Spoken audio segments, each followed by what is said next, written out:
Hi guys, good afternoon. మనకి already తెలుసు twin flame journey అంటే ఏంటి, ట్విన్ ఫ్లేమ్ కాన్సెప్ట్ అంటే ఏంటి అని చెప్పేసి. ఈరోజు ట్విన్ ఫ్లేమ్ జర్నీ అంటే యాక్చువల్ మీనింగ్ ఏంటి అని చెప్పేసి దాని గురించి డీపర్ మీనింగ్ చూస్తాం, ఓకేనా.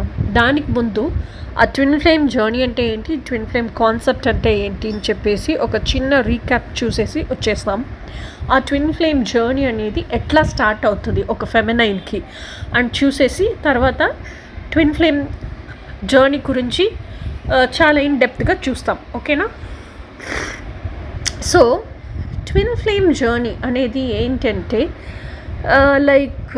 ఎట్లా స్టార్ట్ అవుతుంది అంటే, ఒక అమ్మాయి ఒక ఫ్యామిలీలో ఒక అమ్మాయి పాప పుడుతుంది, పెరుగుతుంది. అమ్మాయి వచ్చేసి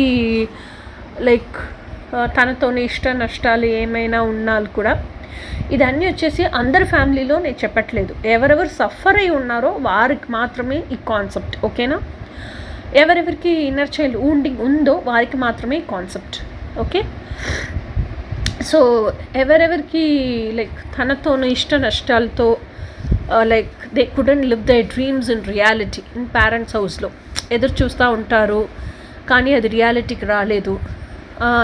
even if it would have not come in to reality, అమ్మాయితో పేరెంట్స్ వచ్చేసి చాలా స్ట్రిక్ట్గా ఉంటారు. ఎప్పుడైనా చదువు చదువు చదువు, దెన్ తర్వాత డిసిప్లిన్ అనే పేరులో ఎప్పుడైనా అరుస్తూనే ఉంటారు, తిట్టుతూనే ఉంటారు. ఎప్పుడైనా ఇది చేయకూడదు, అది చేయకూడదు, ఆటబిడ్డ అంటే ఇట్లాగే ఉండాలి, అట్లాగే ఉండాలి, ఇట్లాగే కోమ్ చేసుకోవాలి, ఇట్లాగే డ్రెస్ వేసుకోవాలి, ఇట్లాగే కూర్చోవాలి, ఇట్లాగే వేయాలి, ఇట్లాగే ఇంటి పని అన్నీ చేయాలి. This only they would have brought her up నా. సో ఇట్లా ఏం కేసులో అమ్మాయితోనూ విషెస్ ఏంటి, యాక్చువల్గా అమ్మాయి ఏంటి, what she wants to live, ఇదేమి వారు they would have not even asked, అడిగుండకు కూడా ఉండరు కదా. సో ఇన్ దాట్ సిచ్యువేషన్ అమ్మాయి చాలా హర్ట్ అవుతుంది. వెన్ మనము చిన్నప్పుడు మనకి ఏం చేసుకునే దానికి మనకి చేసుకునేదానికి కుదరదు, వీఆర్ డిపెండెన్స్. అప్పుడు మన కేర్ టేకర్ ఎవరో వారి దగ్గరనే మనం చాలా డిపెండెంట్గా ఉంటాం కదా. సమ్టైమ్స్ మనతో గ్రాండ్ పేరెంట్స్ మన కేర్ టేకర్గా ఉంటారు, లేకపోతే మన నాని కేర్ టేకర్గా ఉంటారు, లేకపోతే మన పేరెంట్స్ కేర్ టేకర్గా ఉంటారు. సో ఎవరు కేర్ టేకర్గా ఉంటారో వారి దగ్గరనే చాలా అటాచ్గా ఉంటుంది బేబీ కదా. సో చిన్నప్పటి నుంచే నాకు ఇది కావాలి అది కావాలి అంటే ఆ పేరెంట్స్ ఎవరైనా కేర్ టేకర్, 2 టైప్స్ ఉంటారు కేర్ టేకరు. సాఫ్ట్గా సోషల్ కండిషనింగే వచ్చేసి సాఫ్ట్గా ఎక్స్ప్లెయిన్ చేసి బ్రెయిన్ వాష్ చేసే టైప్ ఒక కేర్ టేకర్స్ ఉంటారు. ఇంకొక టైప్ వచ్చేసి సాఫ్ట్గా ఎక్స్ప్లెయిన్ చేసేదానికి వారికి పేషెన్సో టాలరెన్సో ఉండదు. వారికి ఆల్రెడీ వారి లైఫ్ జర్నీలో టెన్షన్ ఉంటుంది, హరిబరి ఈ పాపని రెడీ చేసేసి పాపని స్కూల్కి పంపించేసి వారు కూడా పనికి వెళ్ళాల్సిన అవసరం వస్తుంది. So people like that, caretakers like that, ఈ పాప ఏదో ఒకటి అడుగుతా ఉంది, ఈ పాప ఏదో ఒకటి చెప్తా ఉంది, they will not have that tolerance and patience. అది వినేదానికి కూడా వారికి టైం ఉండదు. ఆ పాప దగ్గర ఎప్పుడైనా అరుస్తూనే ఉంటారు. ఆ పాపని పాపతోనూ ఉనర్వులు ఏమీ ఫీలింగ్స్కి వాల్యూ ఇవ్వరు. సో అప్పుడు ఆ పాప చాలా హర్ట్ అయిపోతుంది. But what will she do, ఏం చేసేదానికి కుదరదు కదా, చిన్నపిల్ల కదా. సో అట్లాగే ఆ ఇంట్లో పెరుగుతుంది. సో ఒక స్టేజ్లో ఆ పిల్లకి అర్థమైపోతుంది, ఈ ఇంట్లో మనము అనుకున్నది మన విషెస్ ఏమి రియాలిటీకి రాదు అని చెప్పేసి అప్పుడు ఇంకా ఆ పిల్ల ఎక్స్పెక్టేషన్స్ లోపల వెళ్తుంది. ఉమెన్ ఇంటర్నల్ ఎక్స్పెక్టేషన్స్ వచ్చేస్తుంది కదా. ఇంట్లో చిన్నప్పటి నుంచి ఏం చెప్తారు, నువ్వు పెళ్ళికి ఇంకోకి పోతే నువ్వు ఇట్లా బిహేవ్ చేస్తే మమ్మల్ని పేరెంట్స్నే తిట్టుతారు, నువ్వు ఇట్లా బిహేవ్ చేయకూడదు, ఇట్లా చేయాలి అని నేర్పిస్తూ ఉంటారు. అప్పుడు చిన్నప్పటి నుంచి ఒక అమ్మాయికి ఏం వచ్చేస్తుంది, మన మ్యారేజ్కి ఇంకొకరింటికి వెళ్ళిపోతాము. సో అప్పుడు ఒక జెంట్స్ ఉంటారు, వారే కదా మన్ని మ్యారేజ్ తీసుకొని పోతారు. సో మన్ని మ్యారేజ్ చేసుకునేవారు ఇట్లా ఉండాలి, అట్లా ఉండాలి, మన డ్రీమ్స్ అన్ని వార్మూల్యంగా రియాలిటీకి రావాలి అనే అన్ని డ్రీమ్స్ ఉంటుంది, ఓకేనా, ఫెమినైన్కి. సో ఆ చిన్నప్పటి నుంచి ఎప్పుడు అమ్మవారి ఇంట్లో ఉండేటప్పుడు ఆ రియలైజేషన్ వస్తుందో, ఇక్కడ నేను అనుకుంటేది ఏమీ నడదు అనే రియలైజేషన్ వచ్చిందో, అప్పుడు ఇంకా ఎదురు చూస్తూనే ఉంటుంది, ఎక్స్పెక్ట్ చేస్తూనే ఉంటుంది.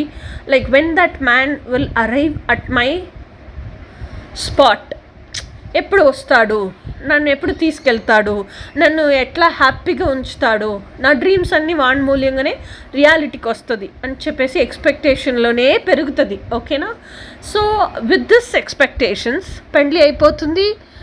అమ్మ నాన్ననే చూస్తారు కదా, అబ్బాయి చూస్తారు, హారోస్కోప్ చూస్తారు, మ్యాచింగ్ చూస్తారు, అన్నీ చూస్తారు. ఇంటికి వస్తారు అబ్బాయి వారు, అండ్ అబ్బాయి వారు వచ్చేసి అమ్మాయిని చూస్తారు. తర్వాత ఆ ఫార్మాలిటీస్ అన్నీ జరుగుతుంది. ఆ తర్వాత పెళ్ళికి అమ్మాయి వచ్చేసి హస్బెండ్ ఇంటికి వెళ్ళిపోతుంది. హస్బెండ్ ఇంటికి వెళ్ళిన తర్వాత కూడా న్యూలీ మ్యారీడ్ అదన్నీ ఏమీ ఫెమినైన్ వచ్చి పట్టుకోదు. ఆ న్యూలీ ఎంటర్డ్ పర్సన్ కదా, ఆ న్యూనెస్ అది ఎంజాయ్ చేస్తూ ఉంటుంది. తర్వాత కొంచెం అస్ డేస్ పాస్ ఆన్, ఆ తర్వాత మన హస్బెండ్ మనని అర్థం చేసుకుంటారు, మన ఫీలింగ్స్ని వాల్యూ చేస్తారు, మన ఫీలింగ్స్ వచ్చేసి మన డ్రీమ్స్ ఏంటో కనుక్కొని మన డ్రీమ్స్ మన హస్బెండ్ మూల్యంగానే రియాలిటీకి వస్తుంది అని చెప్పేసి ఎక్స్పెక్ట్ చేస్తూనే ఉంటుంది. బట్ వాట్ హ్యాపెన్స్ ఇస్, ఇక్కడ పెళ్లి చేసేసి హస్బెండ్ ఇంట్లో కూడా తనతోన ఫీలింగ్స్ ఎవరు ఏమి వెయిటేజ్ ఇవ్వరు. కానీ ఇన్స్టెడ్ ఆఫ్ దట్ ఏం జరుగుతుందంటే, హస్బెండ్ ఏమి ఎక్స్పెక్ట్ చేస్తారంటే, నన్ను అర్థం చేసుకోవాలి, నేను ఎట్లా ఉంటున్నానో, నాకు like how I am according to me she has to behave, నాకు తగినట్టు తన్ని మార్చుకొని తను బిహేవ్ చేయాలి, తను నాకు సర్వ్ చేయాలి అని ఎక్స్పెక్ట్ చేస్తాడు. సేమ్ వే ఇన్లాస్ కూడా ఎట్లా ఎక్స్పెక్ట్ చేస్తారు, తనే ఇంటికి వచ్చింది కదా, తనే వచ్చేసి she is daughter in law, so అది నుంచి తనే వచ్చి మమ్మల్ని అర్థం చేసుకొని మాకు ఎట్లా ఫుడ్ కావాలి, మాకు ఏం టయానికి ఇవ్వాలి, మేము ఎట్లా ఎక్స్పెక్ట్ చేస్తున్నామో అది అన్నీ తెలుసుకొని మాతో మాట్లాడి మాతో నేచర్ ఏంటో కూడా తెలుసుకొని మాకు తగినట్టు సర్వ్ చేయాలి, అదే ఎక్స్పెక్ట్ చేస్తారు. సో ఈ అమ్మాయితో ఫీలింగ్స్ వాల్యూ చేసేదానికి ఎవరు ఉండరు. ఇన్స్టెడ్ ఆఫ్ దాట్ ఈ అమ్మాయి మిగతా వారికి వారు ఎట్లా ఎక్స్పెక్ట్ చేస్తున్నారో అది అన్నీ తెలుసుకొని సర్వ్ చేయాలి అన్నమాట. సో ఇది ఎన్ని దినాలకి చేసేదానికి కుదురుతుంది. సో ఈ అమ్మాయి ఎట్లయిపోతుందంటే, ఆ లవ్ తన హస్బెండ్కి ఇస్తుందో ఆ లవ్ రెసిప్రకేటే ఇవ్వట్లేదు. చాలా లోన్లీగా ఫీల్ అయిపోతుంది, అన్నీ ఇచ్చి డ్రైన్ అవుట్ అయిపోతుంది, ఆ ఎనర్జీ మొత్తం స్టాగ్నేట్ అయిపోతుంది, చాలా డిప్రెస్డ్గా ఫీల్ చేస్తుంది. తన లైఫ్లో నేను బతుకుతున్నానంటే ఎవరి కోసం బతకాలి, ఎందుకోసం బతకాలి, నా బతకటానికి ఏదైనా మీనింగ్ ఉందా అని హోప్లెస్ సిచ్యువేషన్ వచ్చేస్తుంది, మీనింగ్లెస్నెస్ వచ్చేస్తుంది లైఫ్లో.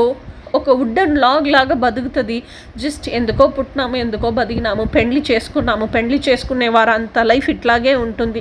మనము కూడా అట్లాగే బతికేసి పిల్లల్ని చేసేసి వారిని పెళ్లి చేసి మనతో బాధ్యతలన్నీ కంప్లీట్ చేసేసి చనిపోయేదే లైఫ్ అని చెప్పేసి ఆ విరక్తిలో, ఫ్రస్ట్రేషన్లో అట్లాగే థింక్ చేసుకొని ఏమి ఎంజాయ్ చేయదు, ఎవరితో మాట్లాడదు, చాలా నంబైపోతుంది. అట్లాగే తను మారిపోతుంది లైఫ్ మొత్తం కదా. సో ఇప్పుడు ఈ టైంలో ఎవరితో మాట్లాడితే కూడా ఎవరు అర్థం చేసుకోలేదు, తనతో ఫీలింగ్ వాల్యూ చేయరు. అందరి ఇంటికి వస్తే కూడా రిలేటివ్స్, పేరెంట్స్, ఎవరైనా సరే అందరి ఇంటికి వస్తే కూడా ఈ అమ్మాయికి ఏం చెప్తారంటే, ఎట్లా ఉంటావు అన్నీ అడిగేసి, మ్యారీడ్ లైఫ్ అంటే ఇట్లాగే ఉంటుందమ్మా, ఇట్లాగే బతకాలమ్మా, ఇది వచ్చేసి ఒక పెద్ద ఇబ్బంది లేదు కదా అని చెప్పేసి వెళ్ళిపోతారు. సో ఈ అమ్మాయికి ఒక సర్టెన్ స్టేజ్ తర్వాత ఎవరితో కలిసి మాట్లాడేదానికి ఇష్టం ఉండదు. సో ఎక్కడికి వెళ్తుందో, దేవుడి దగ్గరికి వెళుతుంది, బాగా ఏడుస్తుంది. నన్నుగానే యాక్సెప్ట్ చేసుకునే అంత ఎవరిని నువ్వు క్రియేట్ చేయలేదా, నాకోసం ఒక ఫ్రెండ్గా అయినా నువ్వెవరిని క్రియేట్ చేయలేదా అని చెప్పేసి బాగా ఏడుస్తుంది దేవుడి దగ్గరికి. ఏడిసి అమ్మాయిదిగా దేవుడి దగ్గరికినే ఎప్పుడు కూర్చొని ఉంటుంది. అట్లాగే దేవుడి దగ్గరనే మాట్లాడి క్లోజ్ అయిపోతుంది దేవుడి దగ్గరికి. ఆ తర్వాత దేవుడు ఏం చేస్తారు, ఈ ట్విన్ ఫ్లేమ్ కాన్సెప్ట్ని ఇంట్రడ్యూస్ చేస్తారు, స్పిరిచువల్ అవేకనింగ్ ఇంట్రడ్యూస్ చేస్తారు. ఈ ట్విన్ ఫ్లేమ్ కాన్సెప్ట్ని అమ్మాయికి ఇంట్రడ్యూస్ చేస్తారు. ట్విన్ ఫ్లేమ్ కాన్సెప్ట్ అంటే ఏంటి, సోషల్ మీడియా ప్లాట్ఫామ్లో ఎక్కువైన ఇన్ఫర్మేషన్స్ ఉంది. సో అది మూల్యంగా తెలుసుకుంటుంది. సోల్స్ వచ్చేసి ఇండివిజువల్ సోల్గా రాదు, ఒక క్వాంటమ్ ప్యాకేజ్గా వస్తుంది. ఒక్కొక్క లెవెల్ డైమెన్షన్కి దిగి వచ్చేటప్పుడు, డిసెంట్ అయినప్పుడు సోల్ కొంచెంగా సెపరేట్ అవుతుంది. లాస్ట్ థర్డ్ డైమెన్షన్కి వచ్చేటప్పుడు ఒక సోల్ అనేదే వచ్చేసి, ఫిఫ్త్ డైమెన్షన్కి వచ్చేటప్పుడు ఒక సోల్ అనేదే వచ్చేసి గాడ్ ప్యారగానే క్రియేట్ చేసినాడు. ఒక ఫెమినైన్ మాస్కులైన్ కలిసింది ఒక ఫుల్ సోల్. ఫోర్త్ డైమెన్షన్లో మాస్కులైన్ సెపరేట్గా, ఫెమినైన్ ఎనర్జీ సెపరేట్ అయిపోతుంది. తర్వాత థర్డ్ డైమెన్షన్లో ఆ ఫెమినైన్ ఎనర్జీ ఒక ఫిజికల్ బాడీ తీసుకొని పుట్టుతుంది. సేమ్ అదేనట్టు ఒక మాస్కులైన్ ఎనర్జీ కూడా ఒక ఫిజికల్ బాడీ తీసుకొని పుట్టుతుంది అని చెప్పేసి అన్ని నాలెడ్జ్ గెయిన్ చేసుకుంటారప్ప. ఆ నాలెడ్జ్ గెయిన్ చేసిన తర్వాత ఏం అర్థం చేసుకోవాలా అంటే, ట్విన్ ఫ్లేమ్ జర్నీ అంటే ఏంటో అని డీపర్ సెన్స్లో మీనింగ్ తెలుసుకోవాలి. కానీ మనం ఏం చేస్తాము, ఇప్పుడు మన కోసం ప్యార్లోనే ఎనర్జీగా సోల్గానే ప్యార్గానే క్రియేట్ చేసినాడు దేవుడు అని తెలుసుకున్నాము. ఇప్పుడు మన longing we are not able to control. అంటే నాకైనా మాస్కులైన్ ఎక్కడో ఉంటున్నాడు ఈ ప్రపంచంలో, ఈ భూమి మీదే పుట్టినాడు, ఎక్కడో పెరిగినాడు, ఇక్కడే నా చుట్టుపక్కలనే ఉంటున్నాడు అని చెప్పేసి ఏం చేస్తాము, మనము చూసే అన్ని మాస్కులైన్ దిగడని, వీడు మనీ డివైన్ మాస్కులైన్గా ఉండొచ్చా, వీడు మనీ డివైన్ మాస్కులైన్గా ఉండొచ్చా, వీడు మనీ డివైన్ మాస్కులైన్గా ఉండొచ్చా అని చెప్పేసి చెక్స్ చేస్తూ ఉంటాము. ఓకేనా, దిస్ ఇస్ కాల్డ్ చేస్తూ ఉంటాము. యాక్చువల్ ట్విన్ ఫ్లేమ్ జర్నీ అనేది మీ మాస్కులైన్ని బయట వెతుక్కొని చేసే జర్నీ కాదు. సో అందుకే ఈ వీడియో. సో అప్పుడు ట్విన్ ఫ్లేమ్ జర్నీ అంటే ఏంటి, సో డీపర్ మీనింగ్ చూస్తాము. సో ట్విన్ ఫ్లేమ్ జర్నీ అంటే ఏంటి అంటే, సో ఇప్పుడు ఈ ట్విన్ ఫ్లేమ్ జర్నీలో ఒక్క పార్ట్ మీరందరూ మిస్ చేసేది ఏంటంటే, ఆ ఇన్ అండ్ యాంగ్ కదా, అది రెండు కలిసే ట్విన్ ఫ్లేమ్స్, ఒక full complete soul. So yin అనేది ఫెమినైన్ పొలారిటీ, యాంగ్ అనేది మాస్కులైన్ పొలారిటీ కాదా. So feminine polarity, masculine polarity ఒకే soul. So you are one soul in two bodies.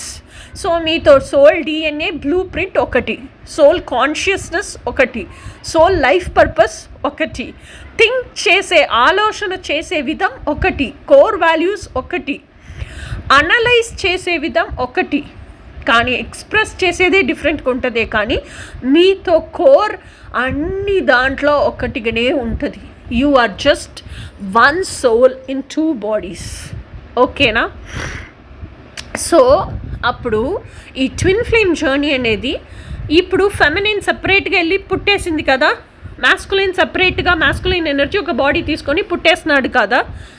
So దీంట్లో మీరు తెలుసుకోవాల్సింది ఏంటంటే, వెన్ ఇన్ యాంగ్ బాల్గా ఉందేనప్పుడు, ఆ కంప్లీట్ సోల్గా ఉందేనప్పుడు, ఇప్పుడు మీరు చూస్తే ఒక బ్లాక్ డాల్ఫిన్, ఒక వైట్ డాల్ఫిన్ అట్టు ఉంటుంది.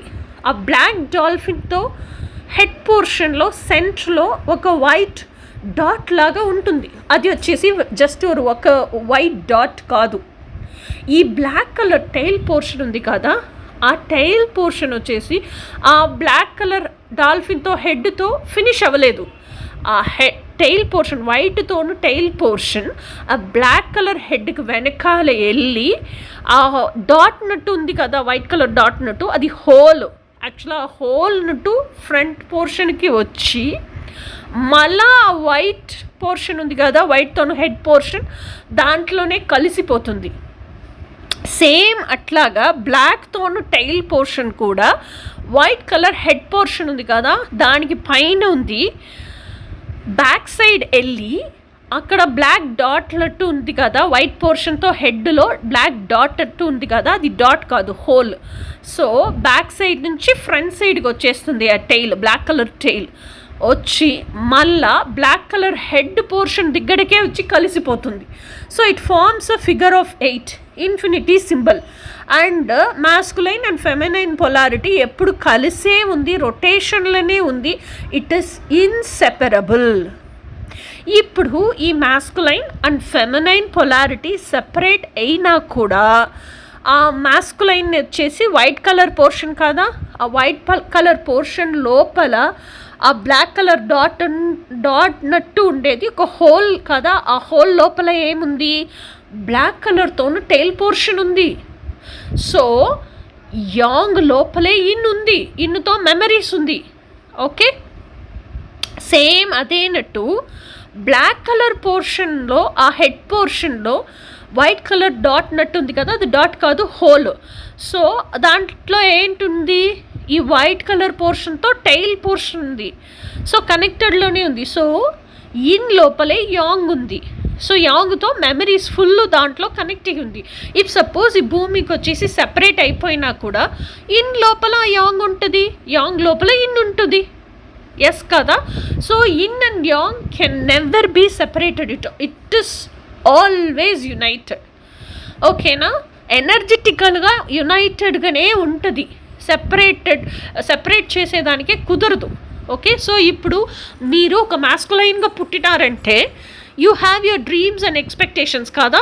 నాకు వచ్చే అమ్మాయి వచ్చేసి ఈ క్యారెక్టరిస్టిక్స్ ఉండాలి అని చెప్పేసి, ఆ characteristics nothing other than that feminine energy which is present within you in that whole.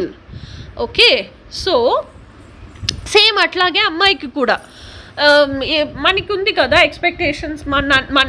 నాకు వచ్చే హస్బెండ్ ఇట్లా ఉండాలి అని చెప్పేసి క్యారెక్టరిస్టిక్స్ ఉంది కదా. So that is what is that yang energy which is present inside that hole, that tail portion is connected నా అది. సో ఇప్పుడు అందరి లోపల ఫెమినైన్ పొలారిటీ ఉంది, మాస్కులైన్ పొలారిటీ ఉంది. సో ఈ ట్విన్ ఫ్లేమ్ జర్నీ అనేది ఏంటంటే ఇప్పుడు it is not a journey chasing out a man thinking he could be your twin flame. అది అబ్సెషన్ జర్నీ, అది ట్విన్ ఫ్లేమ్ జర్నీ కాదు. యాక్చువల్ ట్విన్ ఫ్లేమ్ జర్నీ ఏంటంటే twin flame journey is journey within your selfs. ఓకేనా, అప్పుడు నేనెవరు, నా authenticity ఏంటి, నా క్యారెక్టరిస్టిక్స్ ఏంటి, నా బిహేవియరల్ యాటిట్యూడ్స్ ఏంటి, నాకేమేం గుణాలు ఉంది, నా ప్లస్ ఏమి, నా మైనస్ ఏమి, నా డార్కర్ సైడ్ ఏంటి, నా లైటర్ సైడ్ ఏంటి, నా షాడో సెల్ఫ్ ఏంటి, నా డైనమిక్ టాలెంట్ సెల్ఫ్ ఏంటి, ఇదన్నీ తెలుసుకొని yes this is who I am అని మీ ఆథెంటిక్ సెల్ఫ్ని అక్సెప్ట్ చేసుకుంటున్నారు కదా. That is out of self love. ఓకేనా, so this is your authentic self, this is your identity. So ఇది మీరు తెలుసుకుంటే ఒక్కొక్క సెల్లో ఉండే నూప్ అండ్ కార్నర్ డీటెయిల్స్ ఇదే నేను అని మీకు తెలియాలి. ఓకేనా, so this is twin flame journey. మీకు అట్లా తెలిసినప్పుడు నేను చాలా షార్ట్ టెంపర్డ్ అండ్ రాయండి, మీ క్యారెక్టరిస్టిక్స్ ఏంటో రాయండి. నేను చాలా షార్ట్ టెంపర్డ్, నేను వచ్చేసి ఏదో ఒకటి చదివినాలు చాలా ఇన్ డెప్త్ డీటెయిల్గా చదువుతాను. నేను చాలా టాలెంటెడ్, కానీ నాకు నాలెడ్జ్ లేని విషయాల్లో నాకు నాలెడ్జ్ నేర్పించేదానికి ఎవరో ఒకరు కావాలి. ఇదన్నీ మీ క్యారెక్టరిస్టిక్స్ అని పెట్టుకోండి. ఇఫ్ సపోజ్ నాకు నా దగ్గర ఒక ఫ్రెండ్గా ఎవరో ఒకరు, if somebody is coming to be in friendship with me, నన్ను రెస్పెక్ట్ చేయాలి, వారు ఎట్లా ట్రీట్ చేసుకుంటారో సేమ్ అట్లాగే నన్ను కూడా ట్రీట్ చేయాలి, నాతో ఒపీనియన్స్ సజెషన్స్ వాల్యూ చేయాలి అని ఉంటే అదన్నీ రాయండి. సో ఇప్పుడు ఇదన్నీ రాస్తే మీతో మాస్కులైన్, ఎక్స్పెక్టెడ్ మాస్కులైన్, అది వచ్చేసి లైక్ హౌ టు టెల్, నాకు వచ్చే నా like my man should be like this అని రాసేదానికి. ఇప్పుడు మీరు షార్ట్ టెంపర్డ్ అంటే వారు వచ్చేసి చాలా పేషెన్స్ అండ్ టాలరెన్స్ ఉండాలి. ఎందుకంటే మిమ్మల్ని హ్యాండిల్ చేసేదానికి తెలిసి ఉండాలి వారికి. ఓకేనా, తర్వాత చాలా మీరు టాలెంటెడ్, మీకు నేర్పించి ఎడ్యుకేట్ చేసేదానికి వారికి అలవాటు ఉండాలంటే he should be more knowledgeable and intelligent and he should be very good educator. ఓకేనా, సో ఇట్లా నేను ఈ క్యారెక్టర్స్లో ఉంటున్నాను. నాకు ఈ క్యారెక్టర్స్లో ఒక అబ్బాయి కావాలి నన్ను. So this man should respect and value my opinions, should discuss everything with me. So these are the expected characters of your masculine. So ఈ క్యారెక్టర్స్ మీరు ఫుల్గా రాస్తే ఒక లిస్ట్ వస్తుంది కదా, ఆ క్యారెక్టర్స్ ఏదో ఆయన్నే మీ ట్విన్ ఫ్లేమ్ యాంగ్. ఓకేనా? So when you know your selfs completely only, మీకు మీ గురించి మీ క్యారెక్టరిస్టిక్స్ గురించి కంప్లీట్గా తెలిస్తే మాత్రమే మీతోనూ ఎక్స్పెక్టెడ్ డ్రీమ్ పర్సన్ ఎవరో తెలుసుకునేదానికి అవుతుంది. అది తెలుసుకుంటే మాత్రమే మీ ట్విన్ ఫ్లేమ్ ఎవరో అని మీకు తెలుస్తుంది. సో ఈ ట్విన్ ఫ్లేమ్ జర్నీ అనేది it's journey with in your self to know every nook and corner of your characteristics in every cell. So same way, when you know yourselves, when you మీకు మీ behavioural attitudes గురించి తెలుసుకునేటప్పుడు నా masculine ఇట్లాగే ఉండాలి అనేది మీ masculine గురించి కూడా మీకు you will know how he will be అనేది. ఆ తర్వాత ఆ మాస్కులైన్కి ఏ ఫిజికల్ ఫామ్ ఇవ్వకూడదు, ఏ వాయిస్ ఇవ్వకూడదు. ఆ మాస్కులైన్తో మీ హార్ట్ స్పేస్ లోపల మీ ఇన్నర్ చైల్డ్ ఎనర్జీ ఉంది కదా, మీ ఇన్నర్ ఎసెన్స్ ఆథెంటిక్ ఎనర్జీ ఉంది కదా, authentic energy and masculine energy కలిసే బతకాలి. కలిసే బతికితేనాలే ఆ హార్ట్ స్పేస్లోన అన్ని rehearsals daily day to day life మీకు ఎట్లా బతకాలని విష్ ఉందో ఆ లైఫ్ని లోపల బతకండి. అది వచ్చేసి మీరు రియాలిటీన ఈ 3Dలా బతికే ఆ లైఫ్కి రిహర్సల్ అట్టు అవుతుంది. ఓకేనా? సో అప్పుడు మీ హార్ట్ స్పేస్ లోపల బతికేనప్పుడు మీరు ఏం అడుగుతారు, అప్పుడు మీ మాస్కులైన్ ఏమి రిప్లై చేస్తారు, దాన్ని మీరు ఎట్లా హ్యాండిల్ చేయాలి ఇదన్నీ నేర్చుకుంటారు. అప్పుడు మీరు ఏం మాట్లాడతారు, దానికి మీతో మాస్కులైన్ ఎట్లా రియాక్ట్ అవుతారు, ఎట్లా రెస్పాండ్ చేస్తారు, ఇదన్నీ మీకు తెలుస్తుంది. సో ఇట్లా like if you live like this in daily routine only, మీకు ఇదే నా మాస్కులైన్ అని చెప్పేసి మీ హార్ట్ స్పేస్ లోపల ఉండే మాస్కులైన్ని రికగ్నైజ్ చేసేదానికి కుదురుతుంది. If you can recognize your masculine within your heart space only, మీరు మీ మాస్కులైన్ బయట నించుంటే, if your masculine is just in front of you also, you can recognize that man as your masculine. If you don't have a clarity in the behavioral activities of your masculine, మీ మాస్కులైన్తో నుండే behavioural యాక్టివిటీస్లో మీకు clarity లేదు, 100% ఇట్లాగే నా masculine ఉంటాడు అనే తెలివి లేదంటే, ఎవరిని చూసినాలు if whomever you see outside, and if he has a few characteristics of your masculine, you will think this could be my man. And same way, how many ever masculines you see there are, if a party is going on and there are 4-5 masculines, and you see in each of them you see some few characteristics which is there with your dream person, and you will keep on thinking, oh my god, these people all have the characteristics of my dream person. How will I find out who is my masculine? You will be thinking out like this, isn't it? So this searching your masculine outside is not twin flame journey. Going within yourselves deeply, knowing yourselves who you are and finding your authentic essence, and by finding your authentic essence you find the authentic essence of your masculine also. That is twin flame journey. And you do the inner work 100%, because inner work you are doing for yourselves, not to fake others. So when you do your inner work 100%, being very honest to yourselves and being very loyal to yourselves, your masculine will come in search of you. He will manifest in your life some or the other way. It is for damn sure. You need not have to go and search your masculine outside. This is actual twin flame journey. Twin flame journey is a journey from within, and not a journey where you think, could this be my masculine and could this be masculine, and chasing that masculine and thinking thinking this could be my man, and going behind that man. It is all like just obsessive journey. Don't make your obsessive journey as your twin flame journey. Real twin flame journey is not that. I think ఈ video మీకు బాగా అర్థమైంటుంది అని అనుకుంటున్నాను. Next వీడియోలో చూస్తాము different stages of twin flame journey ఏంటో చూస్తాము. Until then bye.